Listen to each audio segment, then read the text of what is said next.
என்கிற முழக்கத்தோடு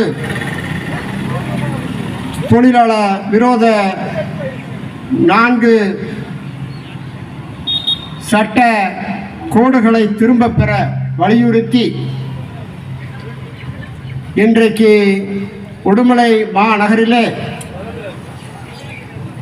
இந்திய கம்யூனிஸ்ட் கட்சி, இந்திய மார்க்சிஸ்ட் கம்யூனிஸ்ட் கட்சி, விடுதலை சிறுத்தைகள் கட்சி, இந்திய கம்யூனிஸ்ட் மார்க்சிஸ்ட் லெனினிஸ்ட் விடுதலை இயக்கம் உள்ளிட்ட அமைப்புகளின் சார்பாக மிகப்பெரிய பிரம்மாண்ட ஆர்ப்பாட்டத்தினை ஒருங்கிணைத்து அதற்கு தலைமை தாங்கி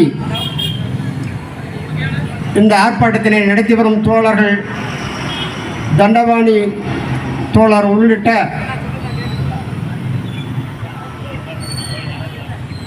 முதல்கண் வணக்கத்தினை பதிவு செய்து கொண்டு,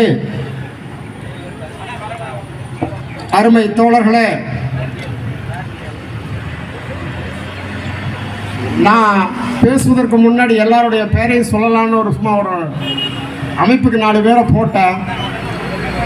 ஆனால் வெயிலுடைய நிலைமையை பார்த்துட்டு நானே இதாகிட்டேன்.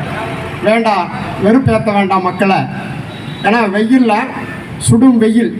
அதனால் எல்லா தோழர்களுக்கும் என்னுடைய விடுதலை சிறுத்தைகள் சார்பாகவும் நான் சார்ந்த துப்புரவு தொழிலாளர் மேம்பாட்டு மையத்தின் சார்பாகவும் உங்களுக்கு என்னுடைய நெஞ்சார்ந்த வணக்கத்தினை தெரிவித்துக் கொண்டு, இங்கே பெரும் திரளாக விடுதலை சிறுத்தைகள் கட்சியை ஒருங்கிணைத்து தோழர்களையும் தொழிற்சங்க நிர்வாகிகளையும் அழைத்து இங்கே சிறப்பாக பங்கு கொண்டுள்ள சதீஷ்குமார், சல்லிப்பட்டி முருகன் ஆகியோருக்கு என் முதல்கண் வணக்கத்தினை உரித்தாக்கிக் கொள்கிறேன்.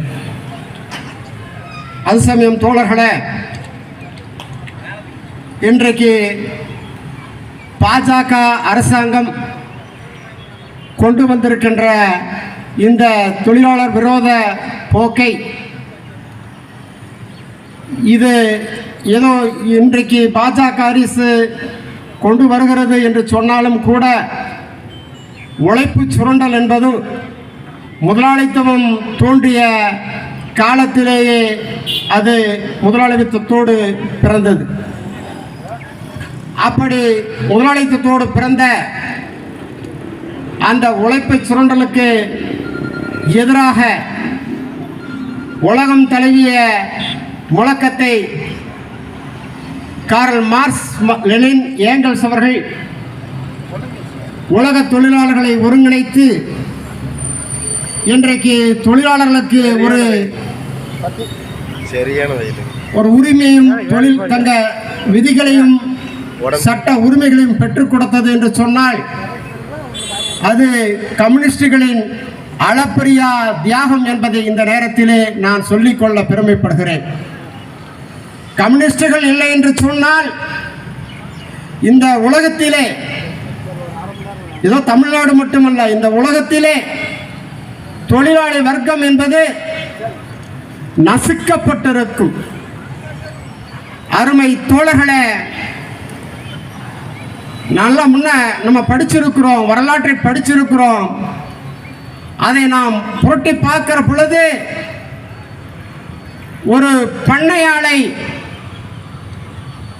ஒரு 4 படி ஒரு படி அரிசிக்கு தினம் 1 படி அரிசி, அவ்வளோதான்.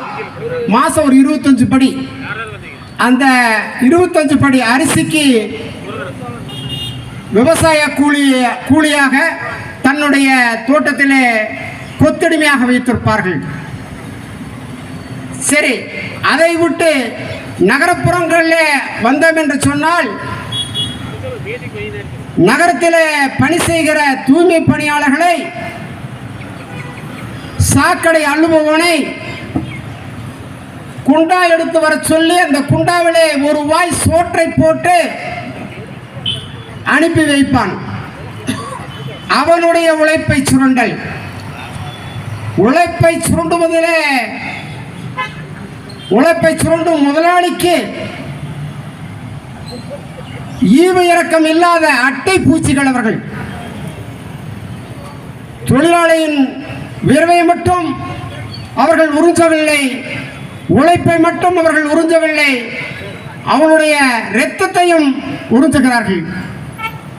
அப்படி அந்த இரத்தத்தை உறிஞ்சுகிற அந்த காட்டேரி சமுதாயமான முதலாளித்துவ சமூகத்திற்கு இன்றைக்கு பெரும் முதலாளிக்கு இன்றைக்கு மோடி அரசாங்கம் அவர்களுக்கு பாதுகாப்பு, தொழில் முறை பாதுகாப்பு என்கின்ற ஒரு தொழிலாளர்களுக்கு எதிரான ஒரு சட்டத்தை இன்றைக்கு நாடாளுமன்றத்திலே நிறைவேறுகின்றது. அருமை தோழர்களே, எதிர்க்கட்சிகளுடைய ஆலோசனை இல்லை, எதிர்க்கட்சிகளுடைய ஆதரவு இல்லை, ஏகபோக மிருக பலம் கொண்டிருக்கின்ற பாஜக யாருடைய தயவு தாட்சணியம் இன்றி இந்த நாட்டு குடிமக்களை, இந்த நாட்டின் குடிமக்களான தொழிலாளர்களை நசுக்குவதிலே மிகவும் ஆர்வம் காட்டி தொழிலாளர் விரோத போக்கை நிறைவேற்றினார்கள். அருமை தோழர்களே, நான் தூய்மை பணியாளர்களுடைய தொழிலாளர்களுடைய தொழிற்சங்கத்திலே மாநில நிர்வாகியாக பணியாற்றுகிறேன். எங்களுடைய பாடு மிகப்பெரிய பாடு. மற்ற தொழிலாளர்கள் விட எங்களுடைய பாடு மிகப்பெரிய பாடு. அதையெல்லாம் சொல்லி மாறாது. அருமை தோழர்களே, காலையில நகராட்சியில 6 மணிக்கு கையெழுத்து போடும்பா, 5 மணிக்கு என் பொம்பளை பிள்ளை எந்திரிச்சு குழந்தை தூங்கிட்டு இருக்கும், அதுக்கு இரவு சாப்பாடு கொடுத்திருப்பான், கொடுக்காம இருந்திருப்பான், பால் குடிக்கிற குழந்தை இருக்கும். இவங்க எல்லாத்தையும் அப்படியே படுக்கையில விட்டுவிட்டு நகராட்சிக்கு எந்த பகுதியிலே பிரித்து விடுவார்கள், எந்த பகுதியிலே நாம் பணி செய்ய வேண்டும் என்று சொல்லி அந்த மஸ்டூல் என்று சொல்வார்கள். அவன் சூப்பர்வைசர் கிட்ட வந்து கையெழுத்து போடும், அவன் பிரித்து விடுவான். அருமை தோழர்களே, இன்றைய இந்தியாவிலே, நவீன இந்தியாவிலே ஏகபோக வல்லரசு என்று வாய்களிலே பேசுகிற மோடி இந்த தொழிலாளர் விரோத போக்கை கடைபிடிப்பது என்பது கடந்தெடுத்த அயோக்கியத்தனம், மகா அயோக்கியத்தனம். என் தோழன் காலையிலே நகராட்சியை வந்து கையொப்பமிட்டு சாக்கடை அள்ளி இந்த ஊரை சுத்தப்படுத்தி காலை 10 மணிக்குள்ளாக ஊரை, ஏன்னா 10 மணிக்கு மேல வாகனங்களுடைய போக்குவரத்து கூடிரும். அதுக்காக அந்த 10 மணிக்குள்ள ஓடி ஓடி ரோட்டை கூட்டி, வாசலை கூட்டி, வளவை கூட்டி, டிச்ச அள்ளி அந்த 10 மணி 11 மணிக்கு மேல அந்த உணவுக்கு பின்பு உணவிட விட ஒரு கொஞ்ச நேரம் விடுவான்.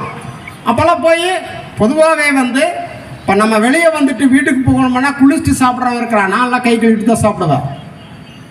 சாக்கடையில் உனக்கு அந்த நேரத்தில் ஓய்வு கொடுத்தா ஒரு தேநீர் வாங்கி சாப்பிட்றதுக்கு அவனுக்கு சிரமமாக இருக்கும்.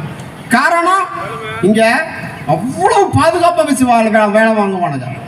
நல்ல அதிகாரிகள் எல்லாம் உரம் கொடுத்துருவான், மாஸ்க் கொடுத்துருவான், எல்லாத்துக்கும் உரம் கொடுத்து தான் வேலையே வாங்குவான். காலுக்கு சூப் கொடுத்துருவான், ஒர்க்கிங் ட்ரெஸ் தனியாக கொடுத்துருவான். கேடுகட்ட அதிகாரிகள் அந்த பீவளிக்கிறவனுடைய உழைப்பை சுரண்டுவது மட்டுமல்ல, அவர்களுக்கு வருகின்ற பாதுகாப்பு உபகரணங்களையும் திருடுவார்கள் இவர்கள். பிச்சை எடுக்கிறதுலையும் இதெல்லாம் ஒரு, அந்த காலத்தில் நான் ஒரு கதை கேள்விப்பட்டுக்கிறேன். ஒரு கோடங்கி பிச்சை எடுத்து வந்தான் என்று சொன்னா அவன்கிட்டயே இவன் பிச்சை எடுக்கிறவன். அதிகாரிகள் வந்து லட்சக்கணக்கில் சம்பளம் வாங்குறான். ஏன் இங்க இருக்க கமிஷனருக்கு தெரியாதா? அவர்கள் பாதுகாப்பு அற்ற முறையிலே பணி செய்கிறார்கள், அவர்களுக்கு பாதுகாப்பு வழங்க வேண்டும் என்று இவர்களுக்கு தெரியாதா? ஆனாலும் கூட இவர்கள் தானே என்ன இந்த பணி செய்வதற்கு யார் வருகிறார்கள்? பறையர்கள் வருகிறார்கள், சக்கிலியர்கள் வருகிறார்கள், குறவர்கள் வருகிறார்கள். அவ்வளவுதான். ஆனால் இது எல்லாம் எங்களெல்லாம் மனுஷனாக யாரும் பார்க்கறதே இல்லை. அப்படி ஒரு கேடுகட்ட ஒரு மிக மோசமான சூழ்நிலைகளை தொழிலாளர்களை இங்கே வஞ்சிக்கப்படுகிறார்கள். அந்த வகையிலே தோழர்களே, நேரத்தினுடைய அருமை கருதி எனக்கு பேச வாய்ப்பளித்த அனைத்து கூட்டமைப்பு தோழர்களுக்கு எனது நெஞ்சார்ந்த நன்றியினை பதிவு செய்து விடைபெறுகிறேன். நன்றி, வணக்கம்.